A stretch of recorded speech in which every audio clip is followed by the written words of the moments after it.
Last week, we told you the Department of Public Safety in Texas will no longer allow Texans to change the sex on their driver's licenses. Texas is one of a handful of states in the country with this new policy. Now, several people are claiming that this policy is discriminatory against transgenders and could create a barrier for voters in the upcoming election. Joining us live to explain is VoteRiders Legal Director Ceridwen Cherry. Good morning. Hi, good morning. So tell us more about this new policy, just to explain to people what's going on. So until last week, voters in Texas were able to update the gender marker on their driver's license or state ID. And that, as of last week, is no longer the case. You can no longer make a change to the gender marker on your ID. Yeah, and so I think for a lot of people listening at home, when they heard this story, probably thought, oh my goodness, why would anybody ever do that? It may sound like common sense to you, but kind of explain to people. I'm sure they're seeing this happen more often at DPS offices. Explain the rationale, the reasoning behind it. So for a transgender or non-binary person, it's very important to have documents that reflect their true identity. And so being able to get a document that just reflects who they are, that they can use in their day-to-day life and to vote is really important to them.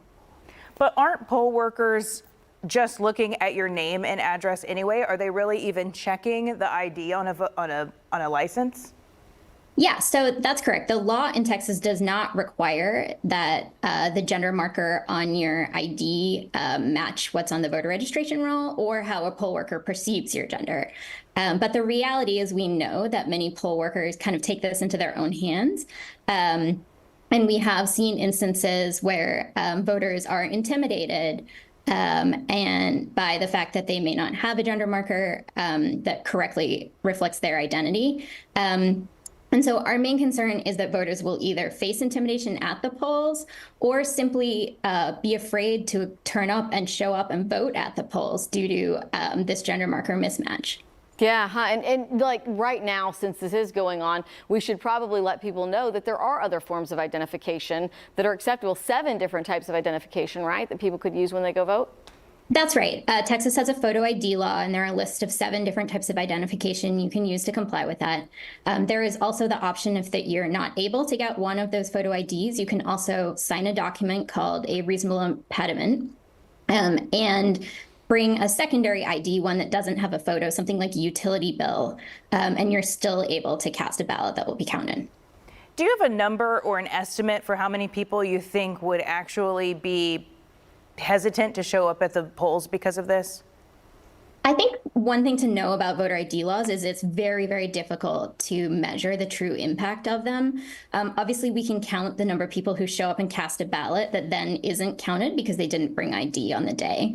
But what's really impossible to measure is the number of people who are simply either confused about the law and don't show up because they think that they don't have the right kind of ID, but maybe they do. Or in this kind of instance, are just intimidated and don't show up at all. Yeah, and you know what number I think would also be helpful, and you probably know, is how many people, transgender people, have actually gone to get the gender changed on their driver's license. Do we know those numbers? No, we don't. And I think you can understand that people don't really want those numbers. It's like I said, this is an intimidation situation. And so, when we're working with voters, they're very afraid and they don't really want their personal information in that sense to be public. Yeah. All right. It is very interesting. I know, just reading a little bit on this, that I know some people were concerned because DPS is sort of compiling, your name and your court records to sort of get an idea of who is authorizing or granting these gender changes. And I guess that's somewhat of a concern as well.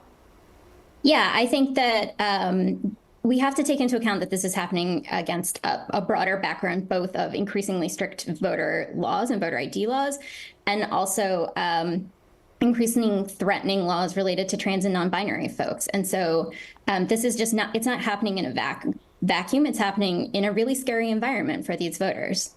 Yeah, it is really interesting. I mean, and just being devil's advocate, I think we also have to recognize that it's happening, in an area where you may think, well, is that a safety issue? Changing a gender on somebody's driver's license, where investigators may have a difficult time in the future of determining somebody's criminal background. Just to make sure that we're covering all of the issues in the total complete picture. But as it relates to voting, we hear your concerns. We appreciate you coming on with us this morning. Thanks so much. Thank you. All right, Ceridwen Cherry, thank you.